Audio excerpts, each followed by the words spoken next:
Barkatullah blue ও Shamsuzzaman দুদুকে সতর্কীকরণ notice দিল BNP. যদি বিএনপির লোকরা প্রস্রাব করে একমাত্র, তাহলে প্রস্রাবের তোরে ভেসে বঙ্গোপসাগরে গিয়ে পড়বে।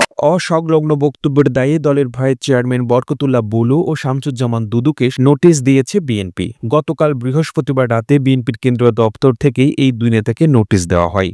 দলের শীর্ষ নেতৃত্বের নির্দেশে তাদের এই নোটিশ দেওয়া হয়েছে বলে জানা গেছে। বিএনপির জ্যেষ্ঠ যুগ্ম মহাসচিব ও কেন্দ্রীয় দপ্তরের দায়িত্বপ্রাপ্ত নেতা রুহুল কবির রিজভী বিশ্ব বাংলাকে নোটিশের সত্যতা নিশ্চিত করেছেন। বরকতুল্লাহ বুলু ও শামসুজ্জামান দুদু সাম্প্রতিক দুটি বক্তব্য রাজনৈতিক ও সচেতন মহলে বেশ আলোচনা ও সমালোচনার জন্ম দেয়। গত ২০ মে রাজধানী জাতীয় প্রেস ক্লাবে জাতীয়তাবাদী সাংস্কৃতিক দলের উদ্যোগে প্রতিহিংসার রাজনীতি, গণতন্ত্র, সুশাসন প্রেক্ষিত বাংলাদেশ শীর্ষক এক আলোচনা সভায় জাতীয় নাগরিক পার্টির এনসিপির নেতা হাসনাত আবদুল্লাহর এক বক্তব্যের প্রতিক্রিয়া জানান। আওয়ামী লীগের কাছ থেকে টাকা নিয়ে বিএনপি চলে। হাসনাতের এমন বক্তব্যের প্রতিক্রিয়ায় শামসুজ্জামান দুদু বলেছিলেন, বিএনপি নেতারা যদি একত্রে প্রস্রাব করেন তাহলে এই প্রস্রাবের তোড়ে ভেসে বঙ্গোপসাগরে গিয়ে পড়বা। এমন কোনো কথা বলবা না যে কথার দায়িত্ব নিতে পারবা না। বিএনপি সম্পর্কে যে অভিযোগ করছো সেই অভিযোগের জবাবে বিএনপি যদি শুধু থুতু ফেলে সেই থুতুর মধ্যে তোমাকে খুঁজে পাওয়া যাবে না। এই অভিযোগের জবাব যদি বিএনপি শুধু থুতু ফেলে সেই থুতুর মধ্যে তোমার খুঁজে পাওয়া যাবে না। এছাড়া ২ দিন ধরে